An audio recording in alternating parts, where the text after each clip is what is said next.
and visiting her mother in prison every weekend for most of the 37 years her mother was incarcerated.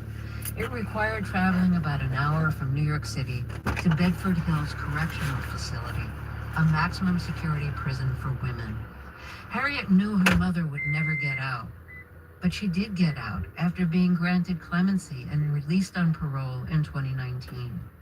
Harriet Clark's new novel is called The Hill, a reference to the prison in the novel being on top of a hill. It's her first novel. Harriet Clark, welcome to Fresh Air, and congratulations on the book. You're an incredible writer, and I'm glad that you wrote this. It is an absolute trip and thrill to be speaking with you, and I'm so grateful to be on the show. Thank you. I'm honored to hear you say that. I want to start with a reading that I think will help set up your story and your mother's story. And this is from pretty early in the book when Susanna, the child, the main character, is leaving the dentist's office with her grandfather, and her grandfather has just had one of his teeth capped. So this is as they're leaving. My mother had robbed a bank, the first woman said. No, the second woman said.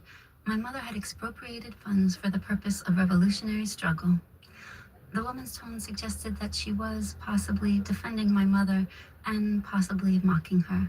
When my grandfather emerged dazed and swollen, it did not seem right to press for explanation, but he must have heard what the woman said, or the anesthesia must have caused his mind to wander, because on the drive home he spoke to me for the first time about my mother's crime. A misguided attempt, he called it, to steal from the rich and give to the poor. Then an elaborate explanation of the insurance mechanisms of banks and further clarification that many people had money in banks, not just the rich. When this lecture got into the weeds, he shifted gears into another regarding imperialism, racism, militarism, also materialism, all the things he said that he and my mother opposed, and that, he assured me, I opposed as well. His face was very close to the steering wheel. Your mother took it too far. How old were you when you first learned why your mother was in prison? How was it explained to you? I don't have a memory of coming into awareness of my mother's crime. It must have been explained to me, but I don't recall who explained it. My mother made clear from when I was very young that she was in prison because she had been part of something that cost 3 men their lives. So I think I knew from before I even knew what I knew, that people had died and that my mother was in prison because of that. And she, in that sense, always raised me to understand that in some ways she was guilty and that was why she was in prison, and that she would always be there. But I'm not actually sure who explained to me the details of the crime. When you found out she was part of a revolutionary group and that the robbery was supposed to support the revolutionary cause, what did you make of that? Did you know enough about politics when you learned that? Did you know enough about radical movements and where this robbery fit in? Yes and no. Unlike Susanna, I continued to have a relationship to the women in my mother's collective. I had a half-sister, and so I returned to that collective every 3 weeks for the weekend, and they were still very actively political. And so I did grow up inside a far more political atmosphere than Susanna does. She's really in the aftermath of politics, and I grew up inside active organizing, so I think things that might have been hardest to talk about. And for most of my life, my mother had to make prison a place I wanted to come to. Our visits had to be enjoyable. And so in that sense, too, it was very rare that we were sitting there getting into the nitty-gritty of her crime, especially when I was young. Fundamentally, she was trying to play with me and have fun with me and let me feel close to her. The prison was like your home, or your second home, because you were there every Saturday. Susanna, in your novel, vows to keep returning there for the rest of her mother's life, since the assumption was she was going to be there for the rest of her life. And that gives Susanna a sense of security, of routine, of safety, and of purpose, and of course of connection with her mother. Did you feel that way too? I mean, yes and no. I think that there is a way that the prison was a holding container for me and is meant to be a holding container for Susanna. I think in the prison, she's existing inside patterns that really do give a certain kind of steadiness to her life. Whereas actually, I think one of the things that makes prison in real life quite difficult is that they're always changing things on you. You know, they don't want you to be stabilized and steady. The point is a certain kind of perpetual instability so that they can enact control over you. So I could wear the exact same outfit one week to the next and they could say, nope, those sleeves are too short, you can't come in. So actually, my experience wasn't quite as steady as Susanna's is, though I do think that I had an experience of peacefulness by virtue of the fact that I knew nothing was ever going to change. You know, my mother had been in there as far back as I could remember, and so that felt like a kind of steady peace for me and made me feel different than the great difficulties the kids around me were in. Was it a good feeling to know she would be there forever? I mean, it was prison. On the other hand, she was always there. She was always waiting for you. You always knew where to find her. Yes, I think that I did experience myself as having a peace that the children around me did not have. Because, you know, most children lose their mothers to prison within their active awareness. You know, they had a mother at home. Most women in prison were the primary caregivers for their children. Most women in prison are mothers. And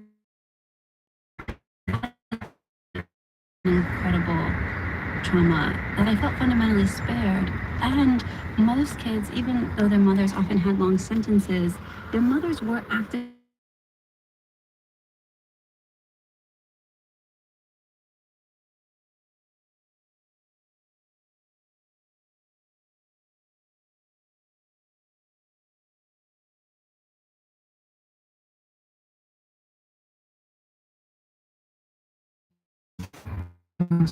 Because you were a baby, she felt she needed to prove her commitment to the revolutionary cause. She was in the getaway car, the shame, the money was thrown into the car, and like $1.6 million, I don't know, stolen. And she portrays herself as a very kind of insecure driver and a really bad getaway driver, and doesn't really know where she's going. And I think maybe gets in a little accident at the end. Yes. So, did you read that? I don't know how much she told you. I don't know how much she wanted to talk about participating in the robbery and being the getaway driver. So, like, the more you learn, how did it affect your opinion of your mother? I mean, one thing I'll say is that my mother was a getaway car driver. There are certain qualities with Susanna in terms of a kind of willful unknowingness. I mean, I have made myself understand better the details of my mother's crime. But one of the things I had wanted to dramatize in the book, you know, there's a chapter where the grandmother who believes you should look in the face, you know, she's always saying to Susanna, do you go out of your way to know nothing? And Susanna keeps saying, yes, you know, and that's a lot what the book is about, you know, what feels so threatening about knowing things about our loved ones, like knowing their mistakes or their sufferings or their histories. You know, in the novel, the grandma really doesn't want the burden because it feels like the burden of raising Susanna after Susanna's mother's in prison. Is that the vibe you got from your grandmother, that she wanted to be free, but she was tied down taking care of you? You know, the older I get, the sadder it is to me how little I knew my grandmother, not only because she died almost 30 years ago, but also because I really knew her in the way tragedies of her life, which were her daughter's life imprisonment and then her husband, her great love's death. And so I think I knew my grandmother in incredibly grief-stricken years. And so my grandmother did have a certain atmosphere around her of clearly being somewhat embattled with the life she had. But it's hard for me to source exactly where those feelings came from. And I will say the grandmother in the book is not my grandmother. Quite also, the fundamental thing I had wanted to dramatize in that book was, my grandmother did not want the life we had. And to some extent, I did. I loved my grandmother, and she felt like my whole life. And so, where the grandmother is fantasizing about how their life should be if the mother hadn't committed the crime. And Susanna says, I want to live with you. And the grandmother says, then you're wishing a man dead. And I think that was a life, that sense of how can I value my life if it's based off of a tragedy and suffering by so many other people. And so that was one thing that I felt I was trying to look at in the chapter. And also, and I we're going to be doing revolution. Felt somewhat precarious, but I didn't feel abandoned by my mother, and because her love for me was so present, it was never confusing to me why she'd had a child. I could see how much she wanted a child. I could see how much she loved me. And I was also, if you're raised in a women's maximum security facility, you're raised around women who are perpetually being demothered, whose mothering is being disrespected. And I've never wanted to imply that my mother was less of a mother to me because she had other commitments. My experience is not that she's less of a mother. I think she's an incredible mother. I think she figured out how to mother me in some of the most difficult conditions possible.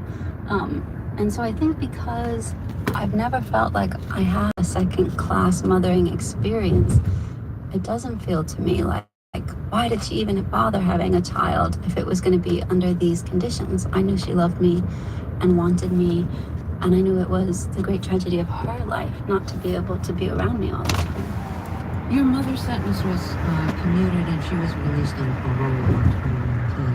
When your mother got out of prison, did she live with you at birth? No, she's never lived with me. And actually, I think that many people, my mother included, I think did expect that we would be making up for lost time, But actually, because I was so shaped by my mother's imprisonment, it's like my whole life as a child, as an adult, I could never call my mother, I have no memory of ever wanting to, of having something upsetting happen and wishing I could call her, or having something exciting happen. I just never, I knew I couldn't call her and I didn't want to call her. And now, of course, she's like any mother and she's like, why don't you ever call me? So I think that maybe she and others thought, now we would be together all the time, but actually it's like I'm kind of this awkward teenager having to learn for the first time how to, get my mom to leave the house so I can drink with my friends. Harriet Clark, thank you so much for talking with us. Thank you so much for having me. It's a great honor. Harriet Clark's new novel is called The Hill. She spoke with